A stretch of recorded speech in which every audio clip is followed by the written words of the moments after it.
안녕하세요. 반갑습니다.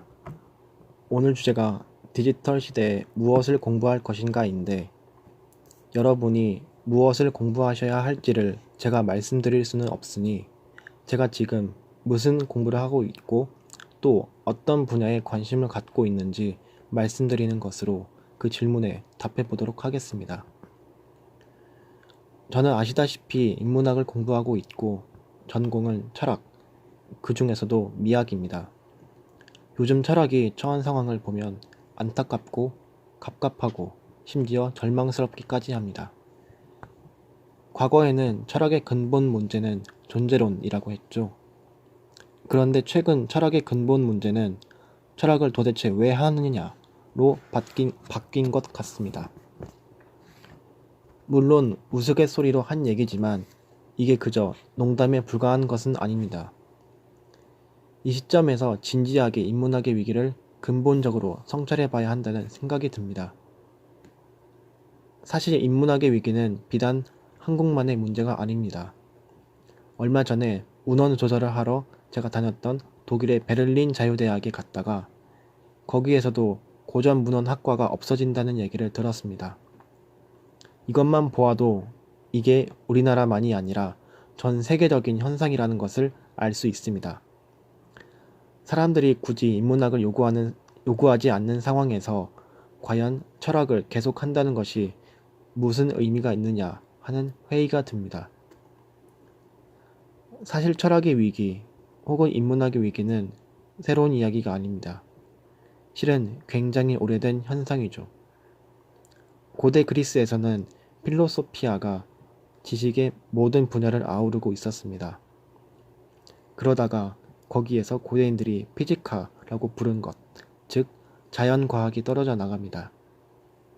그것을 제외한 나머지 분야를 고대인들은 메타피지카라고 불렀습니다. 오늘날에는 이 부분만을 철학이라 부르는데 사실 고대 철학적 사유의 범위는 매우 넓었습니다. 오늘날 인문학은 물론이고 부분적으로는 사회과학에 속하는 문제 영역까지도 포괄하고 있었으니까요. 그러다가 근대 이후 지식의 분업화를 통해 사회과학과 인문과학에 속하는 분과들마저 철학에서 떨어져 나가고 20세기에 이르러 철학은 형해화하여 그 영역이 거의 언어 분석으로 한정되기에 이릅니다. 딸들에게 재산을 모두 나눠주고 거지가 된 리어 왕의 신세라고 할까요? 이론, theory라는 말의 어원은 그리스어 테오리아입니다. 테오리아란 육체가 아닌 정신의 눈으로 변화무쌍한 현상들 속에서도 영원히 변하지 않는 세계의 근원적 원리를 조용히 바라보는 것을 가리킵니다. 그 근원적 원리를 철학에서는 아르케라 부르죠. 가령 플라톤에게 아르케는 이데아였고 데모크리토스는 그것을 원자라고 생각했죠. 이렇게 실용적 활동에서 벗어나 정신의 눈으로 조용히 세계의 본질을 꿰뚫어 보는 것이 바로 테오리아, 즉 관조입니다. 그리스 사람들은 이 테오리아에 몰두하는 삶을 스콜라라고 불렀습니다. 고대 그리스인들은 스콜라를 최고의 여가라고 여겼습니다. 학자, 스칼러, 장학금, 스칼러십, 학교, 스쿨과 같은 낱말들도 바로 여기서 나온 거죠. 철학을 최고의 여가 활동으로 여겼으니 참 좋은 시절이었죠. 물론 이 자유는 타인들의 희생을 토대로 한 것이었습니다. 그 시절 생존에 필요한 노동이나 영리를 위한 활동 등은 모두 노예에게 맡겼으니까요. 그 덕분에 물질적 필요에서 해방되어 운동과 목욕으로 신체를 돌보거나 정치나 철학으로 영혼을 배려하며 살 수 있었던 거죠. 인문학을 보통 자유교양, 리버럴 아츠라고 하지요. 그때 자유롭다, 리버럴이라는 말은 원래 영업활동, 즉 먹고 사는 활동에서 자유로운 기술과 기회를 뜻했습니다. 그것이 바로 인문학이었죠. 그 바탕에는 물론 하층민들의 영리활동은 육체적 노동을 동반한 천박한 활동이라는 편견이 깔려 있긴 합니다. 아무튼 자유교양이란 원래 생업과 관계없는 고상한 정신노동이라는 뜻을 갖고 있었습니다. 르네상스 때까지만 해도 이 고대의 전통이 여전히 남아 있었습니다. 아시다시피 대학의 전신은 중세 신학교입니다. 고대 형이상학이 차지했던 자리를 중세에는 신앙이 차지한 것이죠. 아시다시피 신학은 현실에서는 아무짝에도 쓸모없는 학문입니다. 현세가 아닌 내세를 위한 학문이니까요. 중세가 끝나고 신앙이 약화되면서 그게 세속화하여 오늘날의 대학으로 변모한 것입니다. 혹시 물리대라는 말 기억하시나요? 옛날에는 이대 물리대, 서울대 물리대라고 했잖아요. 그때는 물리대가 대학의 핵심이었습니다. 문과에서는 흔히 문사철, 즉 문학, 사학, 철학, 이과에서는 수학, 물리학, 천문학처럼 영리나 기술과는 아무 관계없는 순수 학문이 대학의 중심이었습니다. 그런데 최근에는 물리대라는 말을 아예 들을 수도 없게 되었죠. 인문학은 말할 것도 없고 자연계에서도 수학이나 물리학은 거의 찬밥 핀셋입니다. 여러분도 아마 이과라고 하면 먼저 공대가, 문과라고 하면 일단 경영대가 생각날 겁니다. 그렇죠? 한마디로 돈 버는 학문이 대학의 중심이 되어버렸습니다. 비교적 최근까지만 해도 공대는 대학이 아니었습니다. 독일에서는 공대를 대학이 아닌 기술전문학교라고 불렀죠. 그러다가 1970년대 초반에 이르러서야 비로소 공과대학이라 부르기 시작했습니다. 그 전까지만 해도 공대는 아예 대학 취급을 안 했었습니다. 공대생을 이른바 공돌이 취급을 했던 것이죠. 마찬가지로 음악대학도 원래 대학이 아니었습니다. 독일에서 음대는 그보다 더 늦게, 그러니까 제가 유학을 하던 1990년대 중반에야 비로소 대학이 됩니다.